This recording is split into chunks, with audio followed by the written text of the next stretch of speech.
"Can you take us to town?" the black women asked, their children clinging to worn skirts as dawn broke over the Colorado Territory.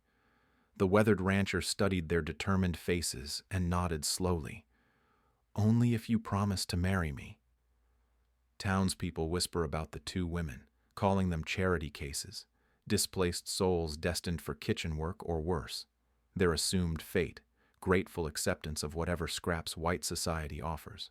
But the struggling rancher sees something others miss in their steady gazes and careful speech. His failing ranch sits on land that won't yield crops, and these women guard leather satchels like precious cargo. What they carry could change everything, or destroy them all.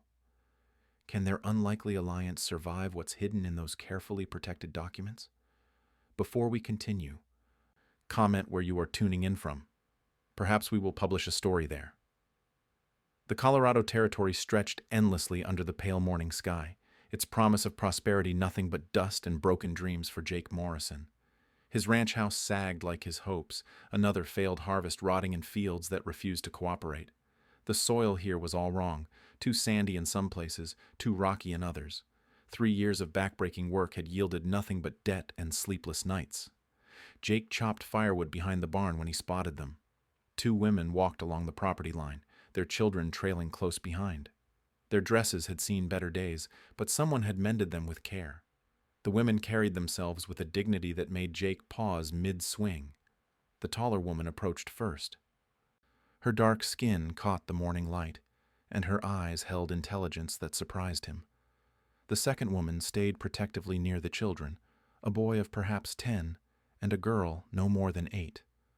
Both children stood quietly, their eyes wide but unafraid. "Sir, we need passage to Millfield," the first woman said. Her voice carried education, not the broken speech Jake expected. "The land hearings begin in 3 days." Jake set down his axe. Something about these women intrigued him. They weren't begging. They were negotiating. "That's a hard day's ride. Dangerous, too, with the mountain passes. We understand the risks." The woman's companion stepped forward, her gaze sweeping across Jake's property with unusual attention. She studied the fence lines and boundary markers like someone who understood surveying. Jake noticed her fingers trace patterns in the air as if calculating distances.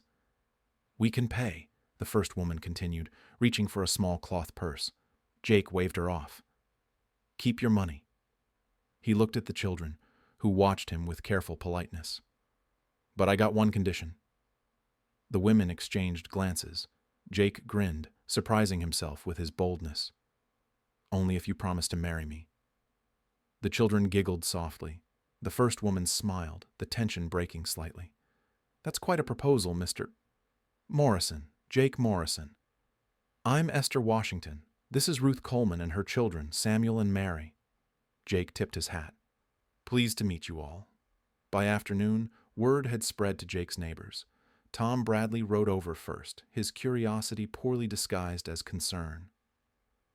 He dismounted near the porch where the women sat, teaching the children from a worn book. "Jake, you sure about taking in strangers?" Bradley's tone carried implications that made Jake's jaw tighten. Esther looked up from the book, her expression calm but alert. Ruth gathered the children closer. They needed shelter for the night. Christian thing to do. Bradley squinted at the women. "Where they headed?" "Millfield. Land office business." "Land office?" Bradley laughed harshly. What business could they have there? Esther closed the book carefully. "We're attending the territorial hearings, sir." Bradley's amusement turned to confusion. "You can read?" "Yes, sir. I taught school before the war." The statement hung in the air like a challenge. Bradley looked between Jake and the women, clearly unsettled by something he couldn't quite name. Jake stepped forward. "They'll be moving on soon enough, Tom."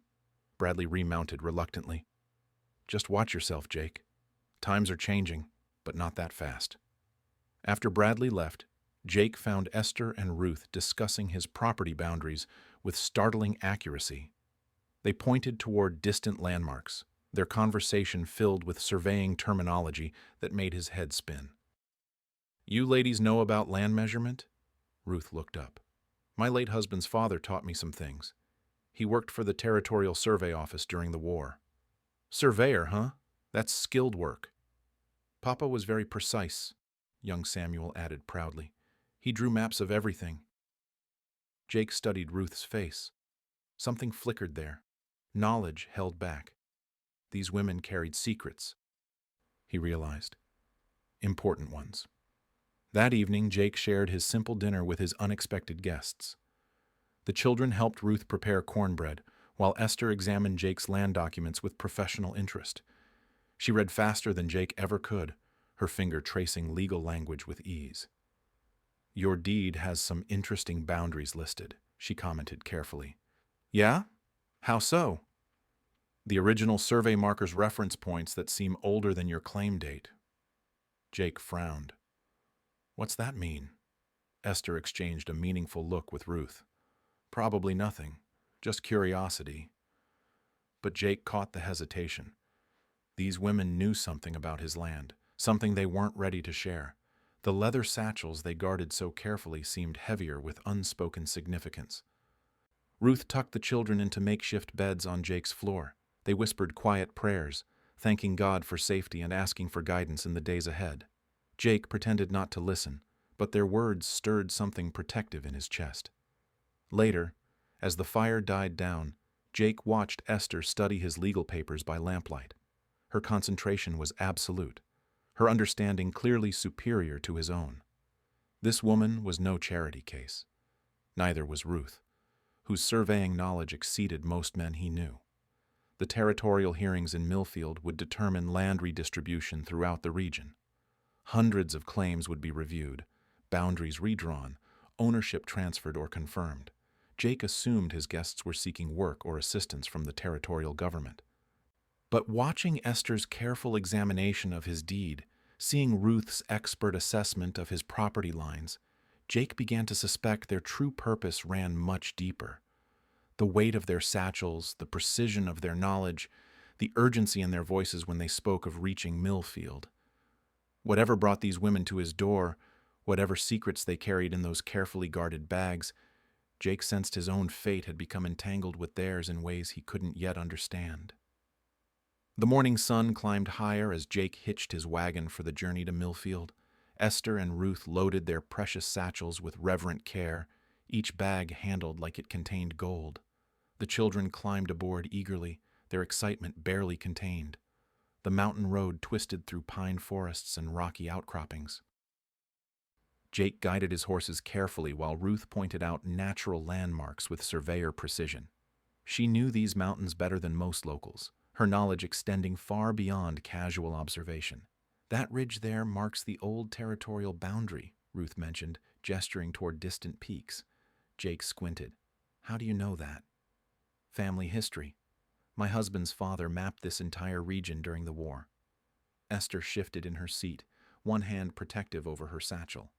The leather bag bulged with papers and something heavier, something that clinked softly when the wagon hit ruts.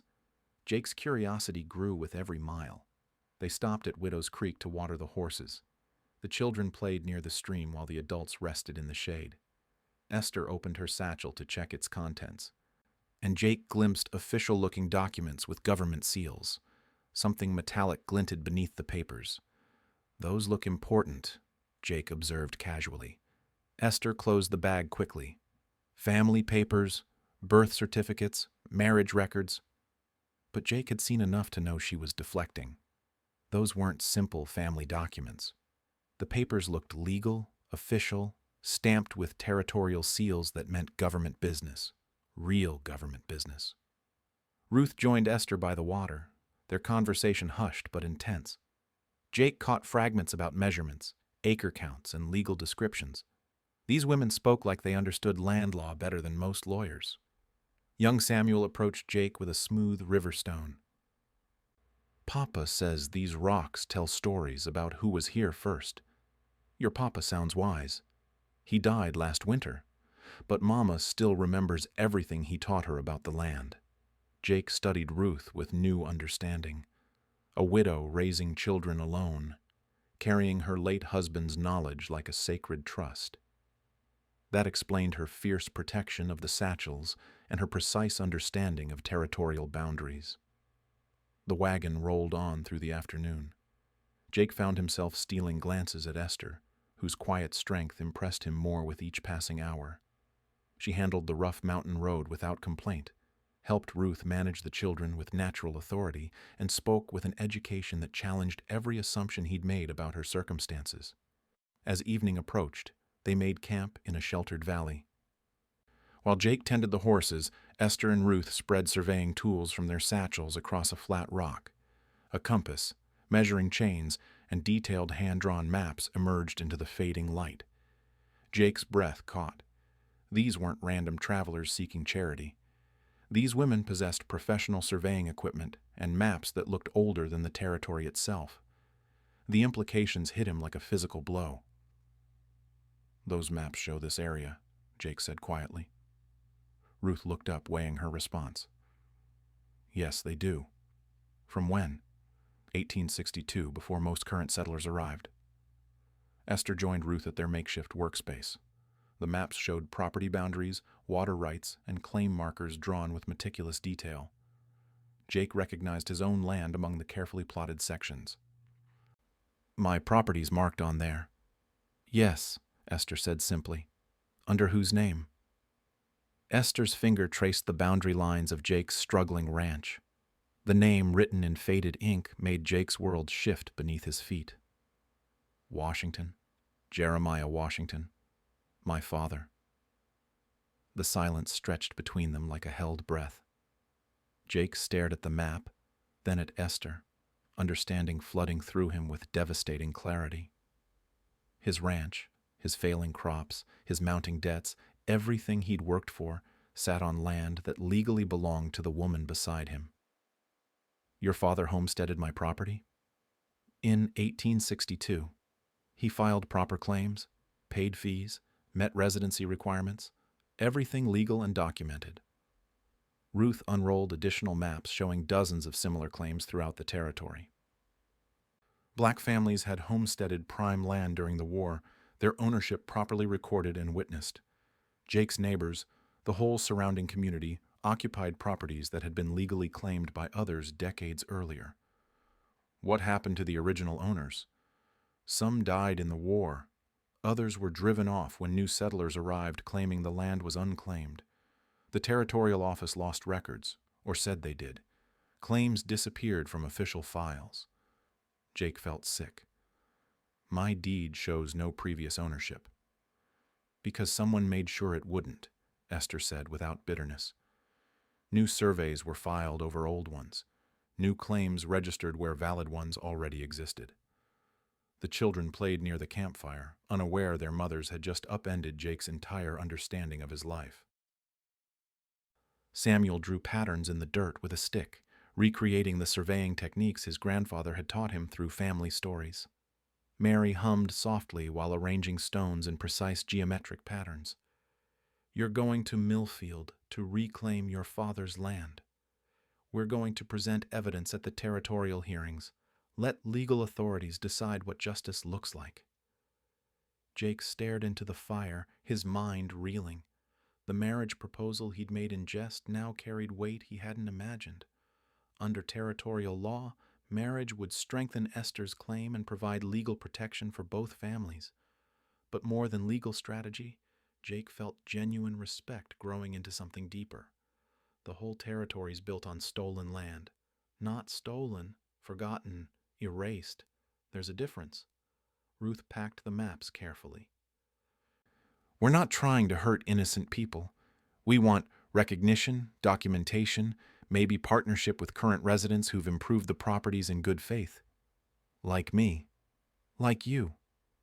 Jake looked at Esther, seeing her clearly for the first time. Not a charity case or displaced refugee, but a woman fighting to reclaim her birthright through intelligence, preparation, and legal channels. Her quiet dignity masked fierce determination to restore her family's legacy. The fire crackled between them as Jake grappled with a choice that would define the rest of his life. Stand with justice despite personal cost, or protect his interests regardless of right and wrong. Millfield bustled with territorial hearing preparations when Jake's wagon rolled down Main Street. Dozens of families had gathered for the land redistribution, their hopes pinned on government promises of fair treatment.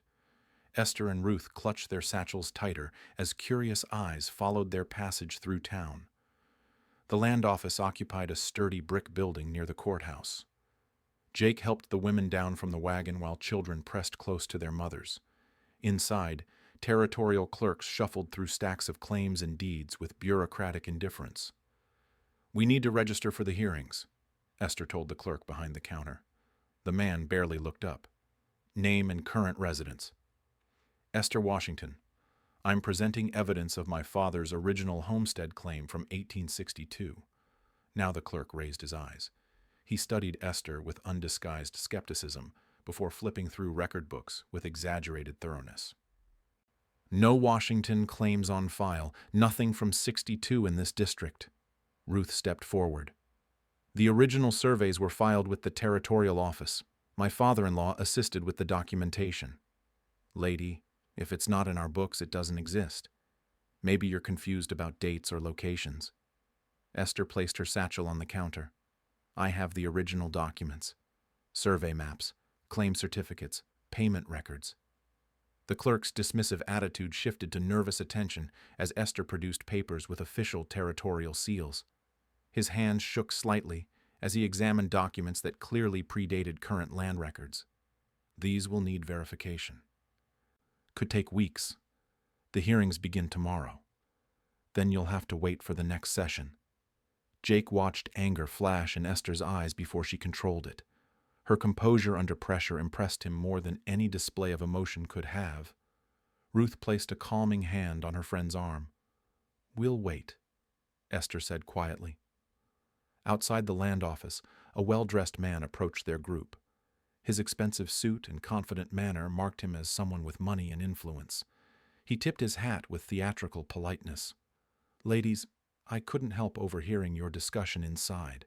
Samuel Blackwood, Territorial Development Consultant." Jake instinctively disliked the man's smooth charm. Something about Blackwood's eager interest in their business raised warning flags. Esther responded with cautious courtesy. "Mr. Blackwood, I specialize in helping folks navigate complex land issues. Historical claims can be particularly challenging, especially when original records have been misplaced or damaged over time." "Our records are intact." Blackwood's smile widened. "Of course. But bureaucracy moves slowly, and legal challenges can drag on for years. I represent investors who might be interested in purchasing historical claims for fair compensation. Save everyone time and trouble." Ruth stepped protectively closer to Esther. "We're not selling." "Naturally, you'd want to consider all options. Historical curiosities rarely translate into practical ownership, especially when current residents have invested significantly in improvements and development." Jake felt heat rise in his chest. Blackwood's polite words carried clear threats wrapped in legal language. The man was trying to intimidate women he assumed were vulnerable and desperate. "The ladies have legitimate business with the territorial government," Jake said firmly. Blackwood turned his calculating gaze on Jake. "You're Morrison, aren't you? The rancher with the property north of town. Heard you've had some challenges with that land. Nothing I can't handle. Difficult soil conditions. Poor drainage. Takes considerable investment to make mountain property productive." Jake wondered how Blackwood knew so much about his ranch's problems. The man seemed unusually well-informed about local property conditions and ownership issues. That evening, Jake secured rooms at the Territorial Hotel, while Esther and Ruth researched in the courthouse library. They pored over land records, cross-referencing surveys and claim dates with methodical precision. Their systematic approach revealed disturbing patterns. "Look at these filing dates," Ruth whispered, pointing to registry entries. "Original claims disappear right before new ones get registered for the same properties." Esther traced her finger down columns of names and dates. "It's not random. Someone's been systematically removing original documentation and replacing it with newer claims." Jake studied the evidence accumulating before them. Dozens of properties showed the same pattern. Original black homesteaders had filed legal claims during the war years, but those records had vanished from official files. New claims appeared in their place, granted to white settlers who arrived later. This goes beyond clerical errors.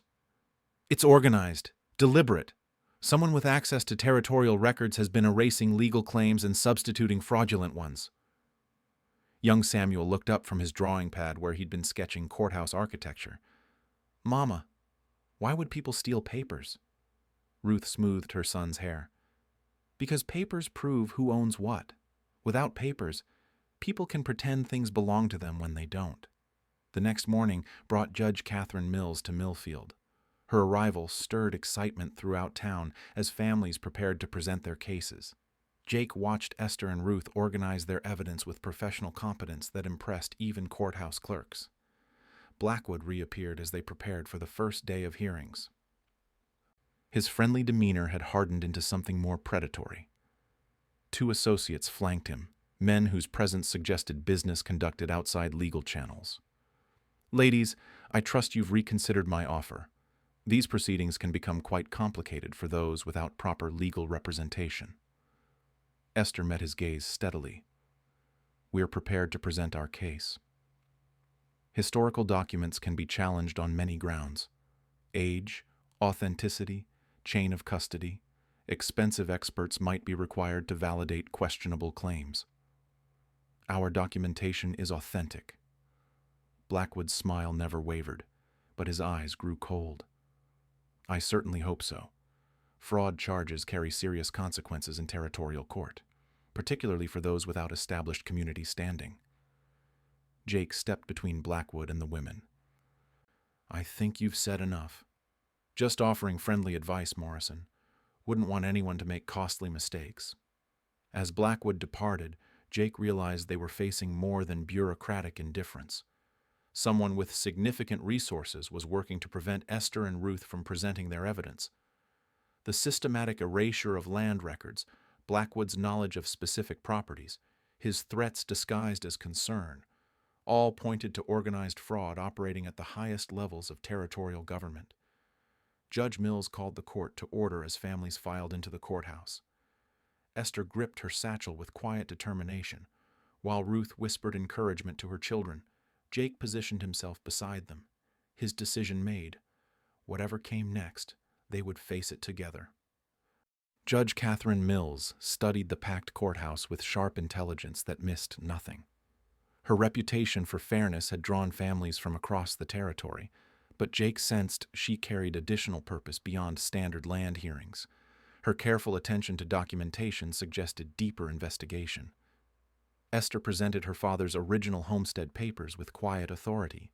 The documents bore authentic territorial seals and proper signatures that predated current land records by decades. Judge Mills examined each page with meticulous care, while courthouse observers shifted nervously. "These appear to be legitimate territorial claims from 1862, Judge Mills announced. Blackwood rose from his seat among the observers. "Your Honor, historical curiosities often surface during these proceedings. Age alone doesn't guarantee authenticity. I respectfully request expert verification of these alleged documents. Mr. Blackwood, you're not listed as a party to these proceedings. I represent territorial development interests with concerns about fraudulent historical claims disrupting established communities." Judge Mills fixed Blackwood with a penetrating stare. "I'll determine what constitutes fraud in my courtroom, sir." Ruth stepped forward with surveying equipment and detailed maps. Her presentation methodically connected original boundary markers to current property lines, proving continuity between historical claims and modern parcels. Her technical expertise impressed even skeptical courthouse clerks. "My father-in-law documented these properties under direct commission from territorial survey offices," Ruth explained. "Every measurement was verified and witnessed according to legal requirements." Blackwood's associates whispered urgently in his ear. Jake noticed their agitation as Ruth's evidence mounted. These men feared what systematic investigation might reveal about territorial land records. "Your Honor," Blackwood interrupted, "I must protest the admission of unverified maps and measurements. Without proper chain of custody documentation, These materials could have been altered or fabricated. Judge Mills set down Ruth's maps with deliberate care. Mr. Blackwood, your repeated interruptions suggest unusual interest in preventing examination of historical evidence. Perhaps you'd care to explain your specific concerns. Merely ensuring proper legal procedures, Your Honor. Then you'll appreciate my thoroughness in examining all relevant documentation. Jake watched Blackwood's composure crack slightly. The man's confident charm was giving way to barely controlled anxiety. Something about these specific land claims threatened him personally. During the lunch recess, Judge Mills approached Esther and Ruth privately. Her official demeanor softened as she examined their evidence away from public scrutiny. Ladies, I've been investigating irregularities in territorial land records for months. Your documentation provides missing pieces to a much larger puzzle. Esther looked up sharply. You've seen this pattern before? Systematic erasure of original claims, followed by convenient re-registration to new owners. Always the same beneficiaries. Always involving properties with significant development potential. Ruth spread her maps on the judge's desk. How many families have been affected? Dozens, perhaps hundreds, across multiple territories. Someone with access to official records has been conducting organized fraud for years. Jake felt the scope of the conspiracy expanding beyond their personal situation. Blackwood wasn't just threatening one family's land claim. He was protecting a criminal enterprise that had stolen property from vulnerable families throughout the expanding territories. What do you need from us? Esther asked. Continue presenting your evidence. Let me handle Mr. Blackwood's objections. Meanwhile, I'll be conducting my own investigation into territorial record-keeping practices. That afternoon, additional families approached with similar stories. Word of Esther and Ruth's presentation had encouraged others to come forward with their own evidence of vanished land claims. Jake watched a pattern emerge as testimony accumulated. An elderly man named Thomas Jefferson presented his father's original mining claim from 1861. The property had been re-registered to Blackwood's development company 3 years later, when his father died fighting in the war. No notice had been given to surviving family members. A widow named Sarah Johnson showed documentation for a thriving farm her husband had established in 1863. After his death from illness, territorial officials claimed no record of his ownership existed. The property was subsequently sold to investors represented by Blackwood's firm. Each case followed identical patterns. Original owners faced hardship, death, or displacement. Their legitimate claims disappeared from territorial records. Properties were quietly transferred to Blackwood's network of investors and development companies. Judge Mills listened to testimony with growing anger carefully controlled behind judicial composure. Her questions grew more pointed as evidence mounted of systematic fraud perpetrated through official channels. Blackwood's objections became increasingly desperate. He challenged every document, questioned every witness, and demanded verification procedures that would delay proceedings indefinitely. His behavior confirmed what evidence already suggested. Your Honor, Esther said during her final presentation, we're not seeking to dispossess innocent current residents. Many have invested good faith improvements in properties they believed were legally theirs. We propose partnership arrangements that recognize both historical ownership and current development. Jake stepped forward. I'll testify that Miss Washington's approach has been fair and reasonable throughout this process. Her family's legal claim to my property is legitimate, but she's offered partnership rather than displacement. Judge Mills nodded approvingly. Equitable solutions serve justice better than harsh displacement of innocent parties. Blackwood launched into angry protest. Your Honor, these proceedings threaten established property rights throughout the territory. Investors and current residents deserve protection from historical claims of questionable validity. Mr. Blackwood, your passionate defense of property rights might be more convincing if territorial records hadn't been systematically altered to benefit your business associates. The courtroom fell silent. Judge Mills had just publicly accused Blackwood of fraud based on evidence presented during the hearings.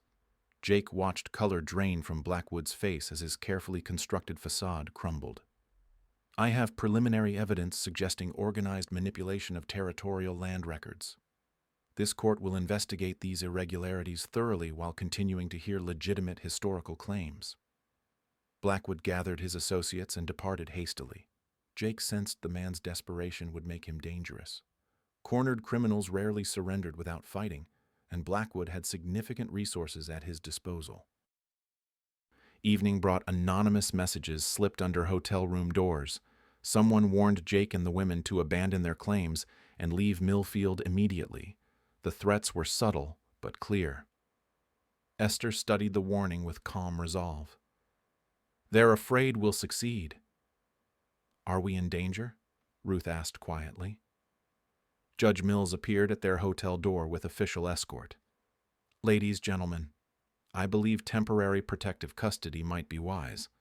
My investigation has uncovered evidence suggesting Mr. Blackwood's network extends far beyond simple land fraud." Judge Mills arranged secure lodging at the courthouse for Jake's group while her investigation expanded. Federal marshals arrived from Denver, their presence confirming the scope of Blackwood's criminal enterprise. Esther and Ruth organized their evidence with legal precision, preparing for testimony that could reshape territorial land ownership. The children adapted to courthouse life with remarkable resilience. Samuel sketched architectural details, while Mary helped her mother sort surveying tools. Their grandfather's legacy lived through their careful attention to measurement and documentation. Jake marveled at how family knowledge passed between generations despite hardship and displacement. "Your family's preserved more than land claims," Jake told Ruth as she taught Samuel compass readings. "You kept alive skills most folks have forgotten." Ruth smiled proudly. "Papa always said knowledge weighs nothing but carries everything." Federal investigators uncovered connections between Blackwood's Territorial Development Company and railroad interests, seeking cheap land for westward expansion. The systematic theft of black homestead claims provided corporations with valuable properties at fraction of market prices. Profits from illegal land transfers had funded political campaigns and influenced territorial appointments. Judge Mills shared her findings during private meetings with key witnesses. Mr. Blackwood's network includes territorial clerks, survey officials, and development investors across 3 territories. They've stolen thousands of acres through document manipulation and fraudulent transfers. Esther studied maps showing the scope of affected properties. "How many families lost everything?" "Hundreds." Your willingness to come forward encouraged others to present their own evidence. This case has become the foundation for much larger federal prosecution.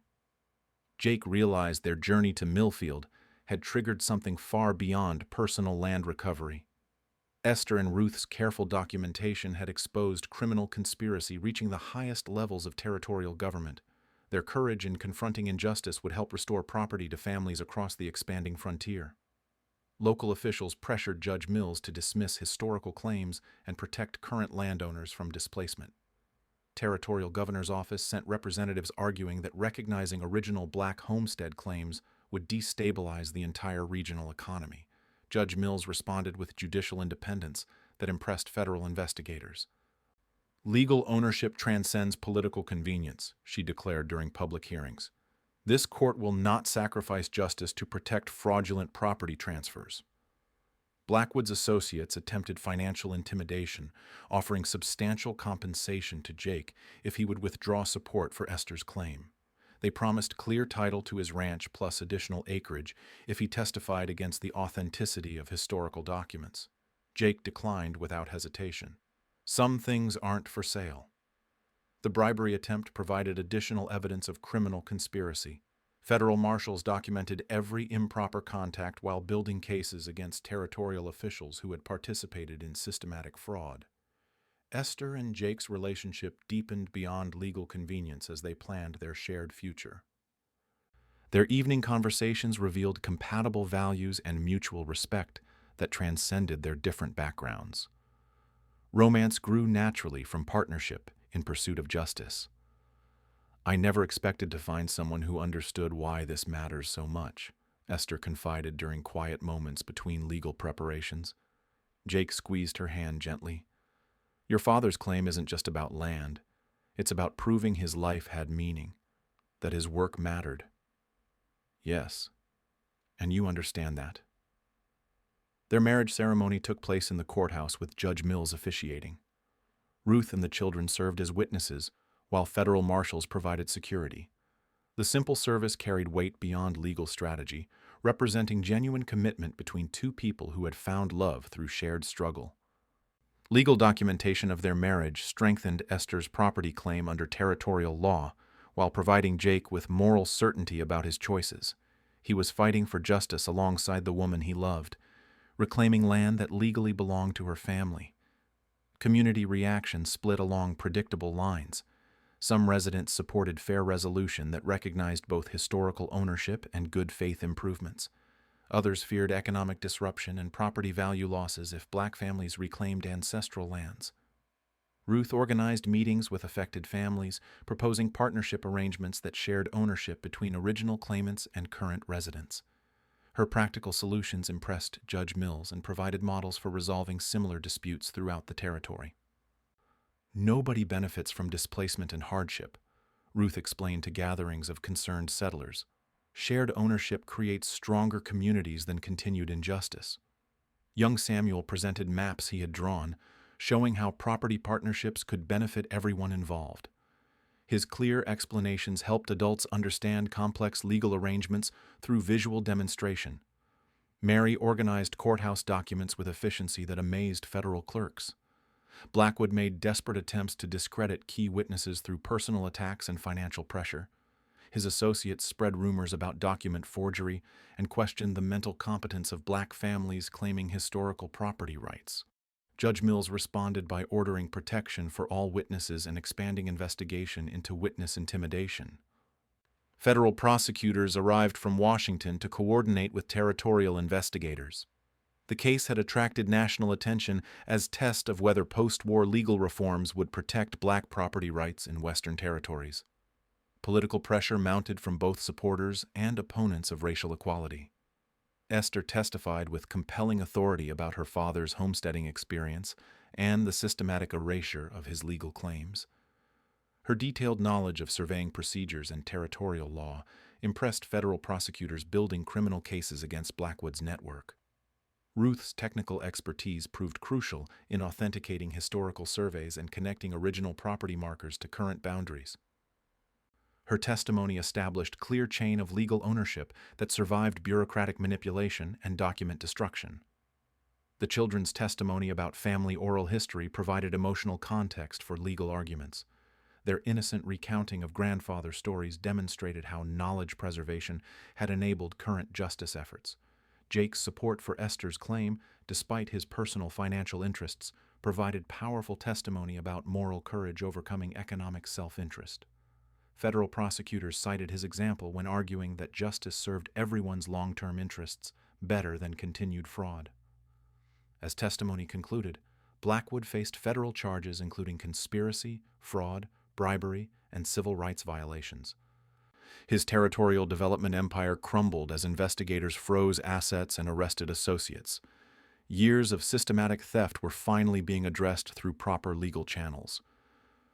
Judge Mills prepared her final ruling while federal authorities organized protection for witnesses and their families. The case had grown far beyond simple land dispute into landmark test of whether American legal system would enforce equal justice regardless of race or economic status. Judge Mills delivered her ruling on a crisp autumn morning with the courthouse packed beyond capacity. Families from across the territory had gathered to witness a decision that would reshape land ownership throughout the region. Federal marshals maintained order as tension filled the air like electricity before a storm. After careful examination of all evidence presented, this court finds the historical land claims legitimate and properly documented, Judge Mills announced. Her voice carried absolute authority that silenced every whisper. Original homestead rights are hereby restored to their rightful owners and heirs. The courtroom erupted in cheers and protests as the magnitude of her decision sank in. Esther gripped Jake's hand while tears streamed down Ruth's face. Samuel and Mary hugged each other, finally understanding their grandfather's legacy had been officially recognized. Judge Mills raised her gavel for silence. However, this court also recognizes good faith improvements made by current residents who believed their ownership was legitimate. Partnership arrangements will be established to protect both historical rights and current investments. Blackwood slumped in his seat as federal marshals approached with arrest warrants. His criminal network had collapsed under the weight of evidence presented during the hearings. Conspiracy charges, fraud convictions, and civil rights violations would send him to federal prison for decades. Mr. Samuel Blackwood, you are under arrest for conspiracy to defraud the United States government and violation of civil rights under federal law. The handcuffs clicked shut on Blackwood's wrists as his empire of stolen land crumbled around him. Other territorial officials involved in the document manipulation faced similar arrests. Years of systematic theft were finally being addressed through proper legal channels. Federal prosecutors announced additional investigations across multiple territories where similar fraud had occurred. Esther and Ruth's courage in presenting their evidence had triggered the largest land fraud prosecution in territorial history. Hundreds of families would have their ancestral properties restored through legal processes established by this landmark case. Judge Mills personally congratulated Esther and Ruth after the formal proceedings concluded. Ladies, your careful documentation and persistent courage have served justice far beyond your personal circumstances. This case will protect property rights for generations. Esther smiled through her tears. My father would be proud that his surveying work helped other families reclaim their heritage. The journey back to Jake's ranch carried different meaning now. The struggling property had become legally shared land with bright prospects for successful farming. Esther's knowledge of her father's agricultural techniques, combined with Jake's ranching experience, promised productivity the land had never achieved under single ownership. Ruth decided to establish a surveying school on her reclaimed property, teaching technical skills to children whose families had recovered ancestral lands. Her expertise would ensure future generations could protect their property rights through proper documentation and legal knowledge. Samuel and Mary threw themselves into learning everything about their grandfather's profession. Their natural aptitude for mathematics and measurement suggested the family tradition of precise surveying would continue. Jake helped them practice with surveying tools, while Esther taught them legal principles that protected property ownership. The integrated community that emerged around Millfield challenged territorial social conventions while proving economically beneficial for everyone involved. Shared ownership arrangements created cooperative farming ventures that increased productivity beyond what individual families could achieve alone. Former adversaries became business partners united by mutual success. Jake's ranch flourished under shared management as Esther implemented her father's soil improvement techniques. Crop yields increased dramatically when proper agricultural knowledge combined with Jake's hard work and dedication. The failing property transformed into one of the territory's most productive farms. Esther established a school serving children from all backgrounds, her teaching experience creating educational opportunities that strengthened the entire community. Ruth's surveying classes attracted students whose technical skills would protect future property rights. Knowledge became the foundation for lasting justice. The children adapted to their new life with enthusiasm that inspired adults around them. Samuel drew detailed maps of their expanded community while Mary organized school supplies with precision inherited from her grandfather. Their innocent acceptance of integrated cooperation showed how quickly social barriers dissolved when people worked toward common goals. Federal recognition of the land restoration case attracted national attention to territorial justice issues. Newspaper coverage highlighted how careful legal processes could address historical injustices without creating new hardships for innocent current residents. The Millfield model influenced similar cases throughout the expanding Western territories. Jake and Esther's marriage deepened into genuine partnership as they shared both daily responsibilities and long-term planning for their combined properties. Their love had grown from mutual respect through shared struggle into lasting commitment that strengthened both families. 6 months after the court ruling, Jake hitched the wagon for a routine trip to town. Esther gathered her teaching supplies while Ruth collected surveying equipment for her afternoon classes.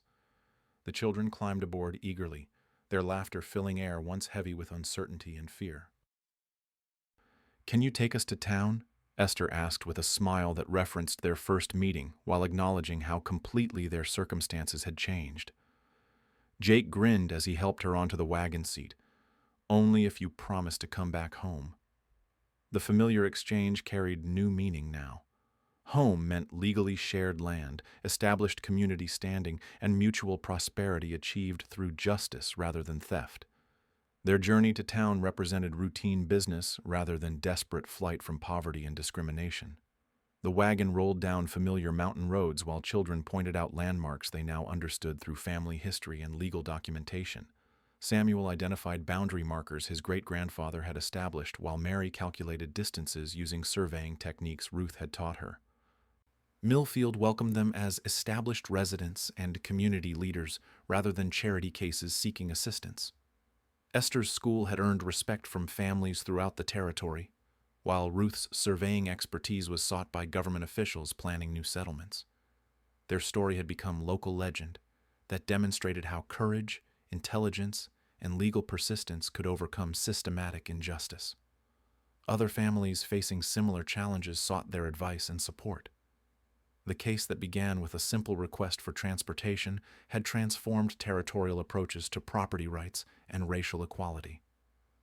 As they approached town, Jake reflected on the journey that had brought them together. Esther's quiet dignity, Ruth's technical expertise, and the children's innocent wisdom had taught him that justice served everyone's interests better than continued fraud. The wagon wheels turned steadily toward their destination, carrying a family that had reclaimed not just ancestral land, but hope itself.